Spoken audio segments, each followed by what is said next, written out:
You know we love you, but we just can't afford 2 private tuitions." That was the moment I stopped chewing. Fork halfway to my mouth, frozen. The words were casual, tossed out like a weather report. My mum reached for the bread basket like she hadn't just carved open my chest and spit inside. I looked at my dad. He didn't meet my eyes, just kept sipping his wine, swirling it like he was some Wall Street sommelier instead of a guy who'd just told his daughter her dreams weren't worth the investment. My name's Annabelle, and that was the night I realised I was on my own. "Gage got into Yale," my mum added, smiling like she'd won something. "We're going to make it work for him. It's a once-in-a-lifetime opportunity." I was 17.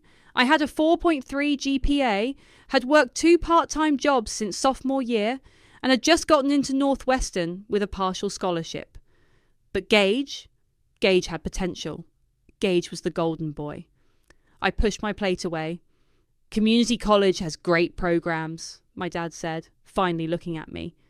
"You're practical. You'll make it work." I didn't cry. I didn't argue. I just nodded, stood up, and walked upstairs. That was the last family dinner I ever attended voluntarily. 2 weeks later, I was enrolled at Westfield Community College. I got a job at a dry cleaner during the day and took classes at night. I lived on instant noodles and vending machine coffee. My parents called sometimes, usually to brag about Gage's latest debate win or his networking dinners. I'd listen, say, "That's great," and hang up before they could ask how I was doing. They didn't really want to know. I started freelancing, small business consulting, mostly for local shops trying to survive the Amazon era. I'd help them streamline their inventory, set up digital payment systems, rebrand their websites. Word spread. I was good. Better than good. One night, after finishing a logo redesign for a bakery, I checked my email and saw it. A photo attachment from my mum. Subject line, "So proud of our boy." I clicked it. Gage, in his cap and gown, standing on the Yale lawn with my parents on either side of him. Champagne flutes raised, grins stretched wide. The kind of photo you frame and hang in the hallway. I wasn't in it. I stared at the screen for a long time, then closed the laptop and went back to scrubbing the bathroom floor. I'd picked up a second job at a gym to cover textbooks. The next morning, I texted Olivia. "You still hate your job?" she replied in seconds, with the fire of 1,000 suns. "I have an idea." We met at a diner off 6th Street. She was in a pencil skirt and heels, makeup flawless, but the circles under her eyes were deep enough to swim in. "I'm starting something," I told her. "Real consulting, not just side gigs. I've got 3 clients already. I need someone to help me scale." She blinked. "You're serious?" "I'm broke, exhausted, and running on spite. I've never been more serious." She leaned back in the booth, smiling slowly. "Let's burn it all down." We started in my apartment. 1 desk, 2 laptops, and a whiteboard we stole from her old office after hours. We called ourselves A&O Strategies. It sounded like a law firm. Clients liked that. I didn't sleep much. I didn't date. I didn't go out. Every dollar went back into the business. Every win felt like a middle finger to the people who thought I'd settle for practical. A year in, we landed our first 6-figure contract with a regional grocery chain. I called my mum that night just to see if she'd ask how I was. She didn't. "Gage just got offered a summer internship in DC, she said. "He's such a natural leader." I hung up before she finished the sentence. A few months later, I saw Gage's post on LinkedIn. "Thrilled to announce my promotion to Strategic Director at Linton Partners." There was a photo of him in a suit, leaning on a glass railing like he owned the skyline. I stared at it for a while, then clicked on the comments. All congratulations. All fluff. But something didn't sit right. I called Olivia. "Can you look into Linton Partners?" she called back 20 minutes later. "He was let go 3 weeks ago, downsizing. That post is fake." I laughed so hard I nearly spilled my coffee. For the first time in years, I felt something close to peace. I didn't need their approval. I didn't need their money. I was building something they couldn't even see, let alone understand. But I wasn't done. Not yet. They taught me to survive without them. Now they were going to learn what I'd become. "Okay, but hear me out," Olivia said, balancing a takeout box on her knee. "What if we stop calling it a project and start calling it a firm? I looked up from my laptop, eyes burning from 10 straight hours of spreadsheets. We don't even have an office. She gestured around the cramped apartment. This is an office. It has a desk, a printer, and a CEO who hasn't showered in 3 days. 2, I muttered. She grinned. Progress. We were living off caffeine, adrenaline, and the occasional stolen Wi-Fi from the neighbour's unlocked router. But the work kept coming. Word of mouth was faster than any ad campaign. One coffee shop owner told a florist. The florist told a boutique. The boutique told a yoga studio. Suddenly we were booked out 3 months. Our first real test came with a logistics company in Jersey. They were bleeding money and didn't know why. I spent 3 nights tearing through their books, rewriting their supply chain strategy from scratch. Olivia handled the client meetings, smoothed egos, and translated my bluntness into something resembling diplomacy. When they wired the payment, $45,000, I stared at the screen for a full minute. Is that a typo? I asked. Nope, Olivia said, popping open a bottle of cheap champagne. That's our worth. I didn't cry, but I did sit on the floor and let the bubbles go to my head. We moved into a tiny office downtown. Brick walls, flickering fluorescent lights, and a leaky ceiling, but it was ours. We painted the walls white, bought used furniture off Craigslist and slapped our logo on the door. A&O Strategies. No one needed to know it stood for Annabelle and Olivia. We hired our first intern, a college kid named Marcus who thought we were badass. We paid him in coffee and experience until we could afford more. He didn't complain. One afternoon, while Olivia was out meeting a client, my phone buzzed. Dad. Just checking in. How's your little project going? I stared at the message. Little project. I typed and deleted 5 different replies before settling on. Me. It's going. He didn't respond. Later that night, Olivia came back from her meeting with a smirk. You'll love this, she said. Guess who I ran into? God. To apologise? She laughed. No. Your brother's old friend, Tyler. The one who used to call you boss baby. I rolled my eyes. What does he want? He just got laid off. Said Gage might be next. I paused. Seriously? She nodded. Apparently Gage's promotion was more like a reshuffling. They're trimming the fat. I leaned back in my chair, letting that sink in. Huh! Olivia raised an eyebrow. You okay? Yeah, I said. Just processing. I didn't gloat, not out loud, but inside something shifted. The pedestal they built for him was starting to crack. That weekend, I skipped sleep and built a new proposal for a chain of wellness spas. Olivia reviewed it Monday morning, coffee in hand. This is brilliant, she said. You sure you don't want to sleep first? I'll sleep when we hit 7 figures. She laughed, but I wasn't joking. The next few months were a blur. We landed 3 new clients, doubled our revenue, and finally hired a full-time assistant. I started wearing real blazers instead of hoodies. Olivia made me get business cards. We were still working 12-hour days, but now they came with catered lunches and a cleaning service. I even upgraded from instant noodles to actual groceries. My fridge had vegetables. That felt like success. Then one night, I got tagged in a post. Gage, standing in front of a skyline, captioned, "Grateful for new beginnings. Onward and upward." No company name, no job title. I clicked on the comments, all vague congratulations, no specifics. I texted Olivia. He's lying again, she replied with a screenshot from a recruiter site. Gage's profile was marked open to work. I stared at it, thumb hovering over the screen. Then I locked my phone and went back to work. That Friday, Olivia and I sat in our office, eating Thai takeout and reviewing quarterly numbers. We're going to need more people, she said. Real hires, not just interns. Ibrahim's coming in next week, I said. He might be a fit for HR. She nodded. Good. We're getting too big to wing it. I opened a new spreadsheet. Let's plan out the hiring funnel. Before we could start, my phone buzzed again. Mom. Can we talk? It's about your brother. I stared at the message. Olivia glanced over. Everything okay? I showed her the screen. She raised an eyebrow. You gonna call back? I shrugged. Let's finish the funnel first. But I couldn't stop thinking about it. They never called about me. Not when I got my first client, not when I moved into the office, not when I paid off my student loans in full. But now, when their golden boy was slipping, now they wanted to talk. I didn't know what they'd ask, but I knew one thing for sure. I was ready to answer. The event was called Pitch and Pour, which basically meant overpriced cocktails and a lineup of tech bros trying to sell apps no one needed. Olivia and I went because 2 of our clients were sponsoring it, and networking never hurt, especially when half the room was drunk and bragging. I was halfway through a flat gin and tonic when I heard the voice. Still the same, huh?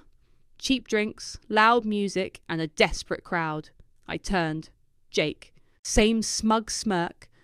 Same gelled hair. Same tailored blazer that screamed, I still think I'm 22 and important. Jake, I said flatly. Annabelle. He gave me a once-over. Wow, you look successful. I am, I smiled. And you look like you're pivoting. He laughed, but it didn't reach his eyes. You heard about the app? Which one? The one that tracked your friends' moods, or the one that helped you optimize your brunch schedule? Funny. He sipped his drink. We're rebranding. It's a lifestyle platform now. That sounds like something you say when you're out of money. He blinked, then laughed again. You always had bite. I remember that. I didn't respond. Olivia appeared at my side, eyes narrowing. Everything good here? She asked. Peachy, I said. Jake was just explaining how failure is the new innovation. Jake raised his glass. To reinvention. We left him standing there and headed toward the stage. A guy in a hoodie was pitching a budgeting app for freelancers. It was terrible, but the crowd clapped anyway. I hate this place, Olivia muttered. Same, I said. Let's make it worth it. During the Q&A, I raised my hand. Your monetization model assumes a 30% user conversion rate. What data supports that? The guy stammered. Olivia leaned over. You're such a menace. 2 investors came up to us afterward. We chatted, exchanged cards, and set up meetings. Jake watched from across the room, his jaw tight. Later, in the Uber, Olivia turned to me. You know he used to call you delusional behind your back, right? I know, I said. You crushed him tonight. I looked out the window. Didn't feel like anything. The next day, I was back at the office before sunrise. My inbox was overflowing, and Ibrahim was waiting in the lobby with a stack of resumes. We reviewed them over coffee. He was calm, methodical, and sharp, the kind of person who didn't waste words. I like him, I told Olivia after he left. Let's bring him on. Done, she said. Also, your mum called again. I froze. She left a voicemail, Olivia added. I didn't listen. I nodded and pulled out my phone. The message was short. Hi, sweetheart. Your brother. He's having a hard time. Can we talk? I played it twice. Her voice sounded tired, not sad, just inconvenienced. I deleted it and went back to work. That night, I couldn't sleep. I kept thinking about Jake's face, the investor's interest, the look in Olivia's eyes when I tore through that pitch. I'd won. Again. But it didn't feel like a win.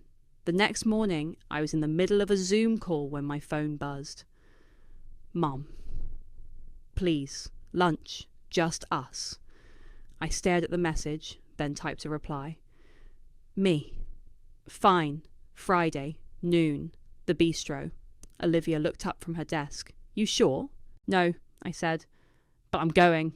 Friday came fast. I wore a navy suit and heels sharp enough to stab. They were already at the table when I arrived. My mum in pearls, my dad in a blazer he'd probably worn to Gage's graduation. Annabelle, my mum said, standing to kiss my cheek. I let her, then sat. The waiter came. We ordered. Small talk. Weather. The traffic. My dad asked if I still lived in that little apartment. I own a condo now, I said. Oh, my mum said, blinking. That's nice. Silence. Then she leaned in. It's Gage. I waited. He's struggling, she said. He lost his job. He's been applying, but nothing's sticking. He's depressed, my dad added. Withdrawn. We're worried. I picked up my water. And? Well, my mum said, we thought maybe you could help.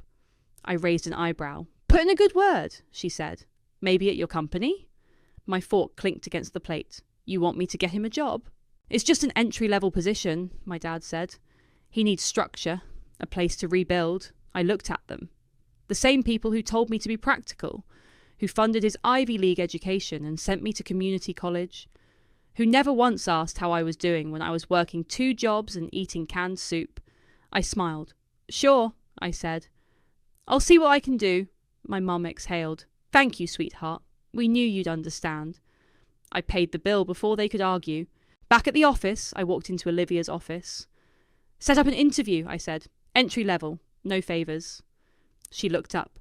"For who?" "My brother." She blinked. "Seriously?" "Yep." She studied my face. "You're not doing this out of kindness." "Nope." She didn't ask anything else, just nodded and opened her laptop. As I walked out, I passed Ibrahim in the hallway. "Hey," I said. "You might be getting a new team member soon." He raised an eyebrow. "Should I be worried?" I smiled. "Not at all. Just keep a close eye." That night, I poured a glass of wine and opened a blank document. I typed out the job offer, and at the bottom, I signed it. Annabelle, Chief Executive Officer. I hit print. Gage showed up 20 minutes late to his interview. Olivia watched him swagger through the glass doors like he owned the place, sunglasses still on, coffee in hand. She didn't say a word, just buzzed Ibrahim's office and let him know the candidate had arrived. I watched everything from the security feed in my office. He didn't recognise Olivia. That was the first red flag. She stood to greet him, hand extended. "Hi, I'm Olivia. Thanks for coming in." He barely glanced at her. "You the assistant?" She blinked. "I'm the COO." "Oh." He laughed. "Right, sorry, never mind." He sat down without being asked. I muted the volume and leaned back in my chair. Olivia was a pro, calm, collected, polite. Gage, on the other hand, leaned back like he was on a date, arms stretched, talking with his hands, interrupting every few seconds. Ibrahim entered 5 minutes later. Gage stood and shook his hand, firmer this time. Probably assumed the man in the suit was the real decision-maker. They moved into the conference room. I watched the door close, then turned back to my laptop. An hour later, Olivia walked in. "Well," she said, "your brother's still a jackass." I looked up. "Tell me everything." "He called me sweetheart twice. Said he was overqualified, but willing to help us out. Asked if we had a golf membership perk." I laughed. "What did Ibrahim say?" He smiled, took notes, didn't say much. "Perfect." She sat down. "You really want to hire him?" "I want to see what happens when he doesn't get special treatment." She raised an eyebrow. "You're playing with fire." "I'm fireproof." The next day, I sent the offer letter. Entry-level analyst. Salary just above minimum wage. No perks. No title fluff. Real work. Real hours. He accepted within the hour. His first day was Monday. He walked in wearing a designer blazer and no clue what he was walking into. Olivia greeted him again. This time he remembered her title. "Looking forward to working with you," he said, trying to sound humble. She handed him a welcome packet and pointed toward Ibrahim's office. "Your manager's waiting." He blinked. "Oh, I thought I'd be working with someone more senior." "You are," she said. "Ibrahim's the head of the department." He looked confused but followed instructions. I watched from my office, door shut. I didn't plan to interact. Not yet. By Wednesday, Ibrahim had already sent me 3 flagged emails, missed deadlines, incomplete reports. Gage had asked a junior associate to handle the boring parts of a client brief. I called Olivia in. "Keep him on a short leash," I said. "He's already tangling it around his neck," she replied. By Friday, he'd submitted a pitch deck with entire paragraphs copied from a competitor's website. Ibrahim walked into my office, closed the door behind him. "We have a problem," he said, laying the printed pages on my desk. I scanned them, word for word. "Fire him," I said. Ibrahim hesitated. "Are you sure?" I looked up. "Would you be asking if he wasn't my brother?" He didn't answer. I sighed. "No, don't fire him." "Not yet." He raised an eyebrow. "Make him fix it. Set a deadline. No help. If he fails, then we let him go." Ibrahim nodded slowly. "Understood." That weekend my parents showed up, unannounced. I was at the office, working late, when the receptionist buzzed me. "There's a couple here asking for you. They say they're your parents." I stared at the phone. "Send them to conference room B." They walked in 10 minutes later. My mum was holding a tin of cookies. My dad looked like he hadn't slept. "Annabelle," she said. smiling too wide. We were in the area. I didn't offer them a seat. What do you want? She blinked. Just checking in. How's Gage doing? I crossed my arms. You should ask him. We did, my dad said. He says it's challenging. I said nothing. My mom stepped forward. We're just worried. He's not used to this kind of environment. You mean one where he actually has to work? She flinched. That's not fair. No, I said. What's not fair is watching him coast through life while I clawed my way out of a hole you dug for me. My dad cleared his throat. We didn't come here to argue. Then why are you here? They exchanged a look. Maybe you could mentor him, my mum said. Guide him a little. I laughed loudly. You want me to babysit your grown son? We just want him to succeed, she said. I stared at them. You should have thought about that 10 years ago. They left without saying goodbye. Monday morning, Gage was in early. He looked tired. The deck had been redone. It wasn't good, but it wasn't plagiarized. Ibrahim handed it to me. Your call. I read it, then slid it back. Let him present it. Sink or swim. Ibrahim nodded. As Gage walked by my office later, he glanced in. Our eyes met for half a second. I didn't smile. He looked away. Good. Let him feel it. Let him earn it. Or don't. Gage showed up for his first big client presentation, wearing a blazer 2 sizes too tight and a smile like he was about to charm his way out of doing actual work. I watched from the observation room behind the one-way glass, arms crossed, sipping a coffee that had gone cold an hour ago. Ibrahim stood at the front of the conference room, setting up the screen. Gage leaned against the table, scrolling through his phone like he was waiting for bottle service. Is he seriously texting right now? Olivia asked, standing beside me. Wait for it, I said. The clients walked in, a trio from a mid-sized retail chain we were hoping to lock down for a full rebrand. Gage straightened up, flashed his teeth, and stepped forward before Ibrahim could open his mouth. Welcome, welcome, Gage said, extending his hand. You're in good hands today. I'll be walking you through our strategy. Ibrahim didn't flinch. He just returned to the laptop and clicked to the first slide. Gage launched into the pitch like he was auditioning for Shark Tank. Buzzwords. Empty promises. No data.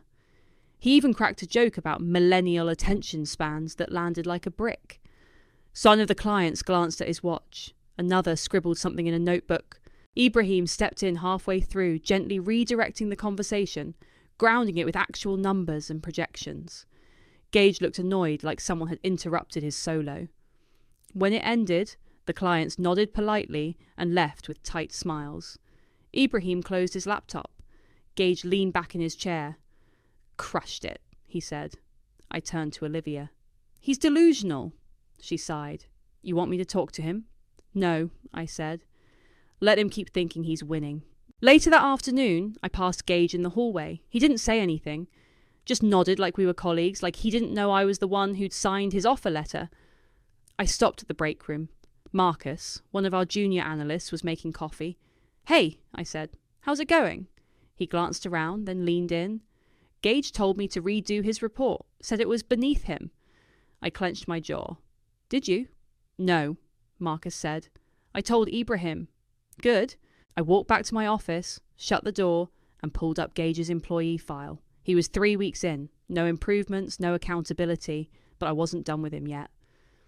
The next morning, I called Ibrahim. I want him on the next internal review panel, I said. Ibrahim raised an eyebrow. He's not qualified. Exactly, he nodded. Understood. The panel was a monthly meeting where department heads reviewed ongoing projects and gave feedback. It wasn't glamorous, just charts, metrics, and real talk. Gage showed up late. Again. He slid into the seat next to Ibrahim, whispering something with a smirk. Ibrahim didn't respond. As the first analyst presented, Gage scrolled on his phone. When it was his turn to comment, he said, Looks solid, just make it pop more. I saw Olivia's eye twitch from across the table. The next presenter was a junior designer. She'd been working on a rebrand campaign for a boutique hotel chain. Her mock-ups were clean, smart, and backed by solid market research. Gage leaned forward. Have you considered using more gold? It feels cheap. She blinked. The client asked for minimalist. Minimalist doesn't have to mean boring, he said, waving a hand. I cleared my throat. Every head turned. I stood from the back of the room. Gage, I said. Do you know the client's target demographic? He blinked. Upscale travellers? Wrong. Mid-range families, budget conscious. They specifically requested neutral tones to avoid alienating their base. He opened his mouth. Closed it.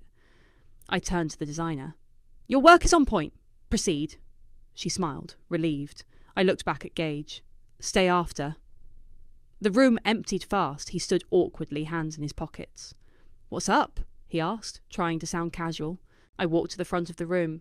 Do you know who I am? He frowned. What? I mean, really? Do you know what I do here?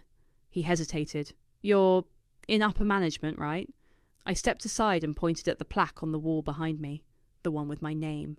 The one that said CEO. He stared at it. Then at me. No way, he said. I didn't smile. You've been working here for 3 weeks. You've disrespected your co-workers, ignored instructions, and failed every basic expectation. And you didn't even bother to learn who runs the company. He looked like he'd been slapped. I didn't know, he stammered. I know. That's the problem. He looked down. Why didn't you say anything? Because I wanted to see who you really are when no one's watching. Silence. I gave you a chance, I said. Not because I believed in you, but because I wanted you to see what it feels like to earn something. He swallowed hard. Are you going to fire me? No, I said. Not yet. You're going to fix your attitude. You're going to do the work. And if I hear one more complaint, you're out. He nodded, eyes wide. Dismissed. He walked out slower than usual. Olivia stepped in a minute later. You finally told him? Yeah. She sat down. How'd it feel? I looked at the plaque. Like the beginning of something, she nodded. Or the end. I didn't answer. I just stared at the door he'd walked through and waited. Gage lasted exactly 4 days before screwing up again. This time, he emailed a client the wrong deck, one from a completely different industry. The client was confused. Ibrahim was livid. Olivia forwarded me the chain with a subject line that just read, He's testing your patience, right? I called Ibrahim. Let him fix it, I said. He doesn't know how. Then he'll learn. I hung up before I could change my mind. That afternoon, I watched Gage from my office window. He sat at his desk, hunched over, clicking and deleting, clicking and deleting. For once, he wasn't talking to anyone. No fake charm, no swagger, just a guy in a wrinkled shirt trying to dig himself out of a hole. He looked up and caught me watching. I didn't look away. Later that week, my parents showed up again. They didn't even call first, just walked into the lobby like they owned the place. The receptionist buzzed me. Your parents are here again. Should I? Put them in the small conference room, I said. I'll be there in 10. Olivia walked in as I was grabbing my tablet. They really don't get it, do they? Nope. You want me to sit in? No. I've got it. When I walked into the room, my mum was rearranging the chairs like she was hosting brunch. My dad was pacing. Annabelle, she said, smiling. We were just in the area again. Cut the crap, I said, sitting. What's going on? My dad stopped pacing. We're concerned. About? Gage, my mum said. He's not doing well. I waited. He's overwhelmed, she continued. He says the environment is hostile. I laughed. Hostile? You mean accountable? He's not used to this kind of pressure, my dad said. I looked at them. Neither was I. But you didn't seem too concerned back then. My mum's smile faltered. We just want to make sure he's being treated fairly. Fairly? I leaned forward. He's been handed more chances in 3 weeks than I got in 3 years. My dad's jaw clenched. We're not here to argue. Then what are you here for? They didn't answer. I stood. He'll either rise to the occasion or he won't. That's his problem now. My mum reached into her bag and pulled out a checkbook. I stared at it. We're behind on the mortgage, she said quietly. Your father's pension got cut. We thought maybe... I held up a hand. No, she blinked. Just to help us get through the... No. My dad looked at me like he didn't recognise me. We're your parents. And I was your daughter, until he came along. They didn't argue. I left the room. Olivia was waiting by the elevators. They ask for money? I nodded. Did you give it to them? No, she exhaled. Good. Back in my office, I sat down and stared at the ceiling. The satisfaction I thought I'd feel wasn't there. Just a dull ache in my chest and a lingering taste of something bitter.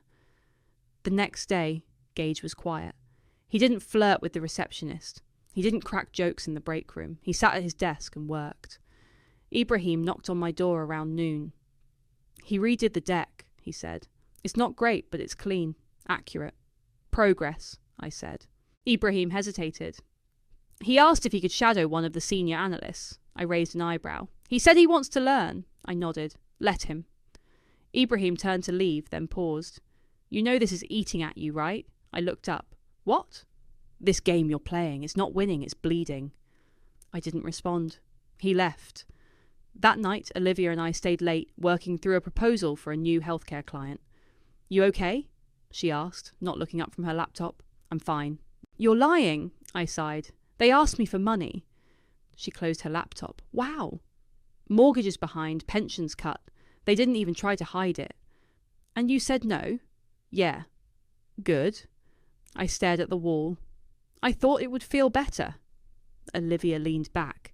You've been climbing this mountain for 10 years, Belle, and now you're at the top, but you're still looking down. I didn't say anything. She stood, grabbed her coat. Just don't forget to look around once in a while. The office was quiet after she left. I walked out to the floor, past the rows of empty desks. Gage was still there. He looked up when I passed. Hey, he said. I stopped. Ibrahim said I could sit in on a client call tomorrow. Good, I said. He nodded. I'm trying. I looked at him. For the first time, I almost believed him. Keep trying, I said. That's all you've got. He nodded again, quieter this time. I walked away. Back in my office, I sat down and stared at the city lights outside. Everything I wanted was here, and yet something still felt missing. But I wasn't done, not yet. The receptionist buzzed my office just after 11 a.m. They're here. I stood, smoothed the front of my blazer, and walked to the elevator lobby. Martina, Leo, and Gage were clustered near the water cooler, all three looking out of place in our sleek, glass-walled office. My mother clutched her purse like it was a lifeline. My father's mouth was set in a flat line. Gage looked like he hadn't slept in days. They didn't see me. Not yet. I nodded at the receptionist. Let them wait a few more minutes. She gave a slight smirk. Of course. I walked back into the executive suite and closed the door behind me. Olivia was already waiting at the long table, a tablet in hand. You sure you want to do this? She asked. Yes. She nodded. Then let's make it clean. I gave her a look. No blood, just truth. 5 minutes later, the receptionist buzzed again. They're ready. I pressed the intercom. Send them up. A few moments passed. Then came the knock. Come in, I said. The door opened. My parents stepped in first, followed by Gage. They froze. There it was, my name, etched in brushed steel on the wall behind me. CEO, large, unmistakable. Gage's eyes widened. My mother's mouth opened slightly. My father's face went pale. I gestured to the chairs across from me. Have a seat. No one moved. You're the CEO? My mother finally said. I am. Gage blinked. Since when? Since the beginning. He sat down slowly. My father remained standing. You've been lying to us. No. You just never asked. Olivia slid a folder across the table. Let's begin. My mother reached for it with trembling fingers. Inside were performance reviews, client feedback, and a formal notice of Gage's probation status. This is harsh, she whispered. It's honest, I said. This is how we treat every employee. No exceptions. Gage looked at me. You set me up. I gave you a job. You set yourself up. He leaned forward. You wanted me to fail. No, I said. I wanted you to see what it feels like to earn something. My father finally sat. You've changed. I had to. My mother looked at Olivia. You let this happen? Olivia smiled. I helped build it. Silence stretched across the room. Gage rubbed his temples. I didn't know. I thought you were just doing okay. I didn't think you were this. I leaned forward. You didn't think about me at all. He looked down. My mother cleared her throat. So what now? You keep him on? Let him suffer? I stared at her. He's an adult. He can choose to grow or go. That's up to him. My father stood. This is cruel. No, I said. This is karma. He opened his mouth, then closed it again. My mother's voice cracked. We're your family, I stood. You made that clear when you chose him over me. Over and over. She shook her head. We did what we thought was right. No, I said. You did what was easy. The room went quiet. Olivia tapped her tablet. We're done here. They stood. Gage lingered. I'm not asking for a handout, he said. Good, I replied. Because you won't get one. He nodded slowly. I'll do better. Then prove it. He walked out. My parents followed, silent. The door clicked shut behind them. Olivia exhaled. Damn. I sat back down. Think they got the message? She asked. They got something. She leaned forward. You okay? I looked at the empty chairs across from me. I don't know. She stood. I'll give you a minute. When she left, I turned to the window. Down below, I saw them exit the building. My mother clutched my father's arm. Gage walked behind them, slower, smaller. They didn't look back. I didn't expect them to. I picked up the folder they'd left behind. Inside was the final page of Gage's review. Ibrahim's notes were blunt but fair. Shows potential, needs direction, lacks humility. I closed it and set it aside. Then I looked at the plaque on the wall. Community college wasn't a punishment. It was prep. For this. The office was quiet. Too quiet. No ringing phones, no clacking keyboards, no Olivia yelling across the floor for someone to fix a formatting error. Just the low hum of the AC and the soft tap of my heels on the polished floor as I walked toward the glass wall. Gage's desk was empty. Ibrahim walked up beside me holding a folder. He didn't show up today, he said. Did he call? No, but he cleared out his things. I nodded. Okay. Ibrahim hesitated. You want me to follow up? No, let it go. He gave a short nod and walked away. I stood there a moment longer, staring at the empty chair, the same one I'd watched him slump in, fumble through reports, fake confidence, the same chair where I'd hoped, maybe, just maybe, he'd figure it out. But he didn't. And maybe he wasn't supposed to.